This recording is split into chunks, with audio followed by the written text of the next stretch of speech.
Videos देखने के लिए सब्सक्राइब करें जनसत्ता.com, बेल आइकन दबाकर पाएं लेटेस्ट नोटिफिकेशंस। नमस्कार, मैं हूं अंशिका और आप देख रहे हैं जनसत्ता.com। जेएनयू के पूर्व छात्र संघ अध्यक्ष कन्हैया कुमार 2019 के लोकसभा चुनावी जंग में उतर चुके हैं। अब कन्हैया बेहद साधारण परिवार से आते हैं और चुनाव लड़ने के लिए उनके पास बहुत ज्यादा पैसे नहीं हैं।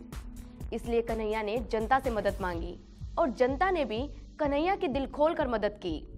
कुछ ही दिनों में कन्हैया ने 65 लाख रुपए तक का फंड जुटा लिया। कन्हैया ने यह सारा पैसा क्राउड फंडिंग के जरिए जुटाया है। कन्हैया के अलावा आम आदमी पार्टी की उम्मीदवार आतिशी ने भी 47 लाख रुपए तक क्राउड फंडिंग के जरिए जुटा लिए हैं। क्या होती है ये क्राउड फंडिंग और कैसे जनता इसके जरिए अपने उम्मीदवारों तक पैसा पहुंचा पाती है, आइए जानते हैं इस रिपोर्ट में। भारत में चुनाव लड़ने के लिए मुद्दों के साथ साथ पैसा होना भी बेहद जरूरी होता है। राजनीतिक पार्टियां चंदे के लिए कॉरपोरेट्स और जनता के पैसे पर निर्भर होती है। कुछ प्रत्याशी अपने ही दम पर चुनाव लड़ने में सक्षम होते हैं तो कुछ नहीं।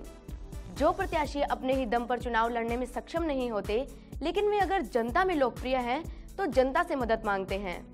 जनता उन उम्मीदवारों को चुनाव लड़ाने के लिए जो पैसा देती है, उसे ही पब्लिक फंडिंग कहा जाता है।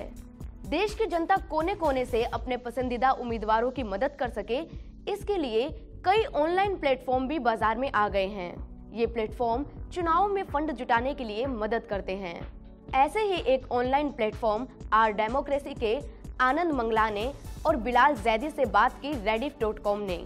इन्होंने बताया कि 4 अप्रैल तक ही आम आदमी पार्टी की प्रत्याशी आतिशी को 47 लाख रुपए, तो वहीं कन्हैया कुमार को 65 लाख रुपए क्राउड फंडिंग के जरिए मिल चुके हैं।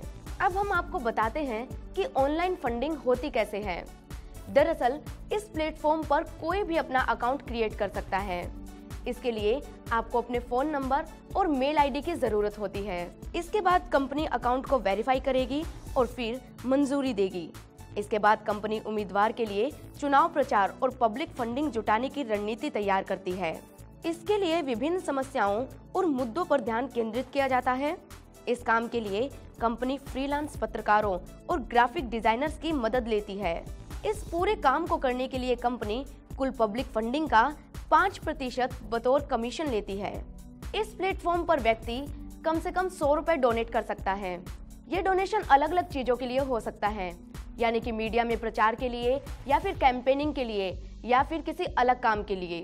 वहीं ऑनलाइन फंडिंग जुटाने के लिए कैंडिडेट को सिर्फ मतदाताओं से अपील करनी होती है।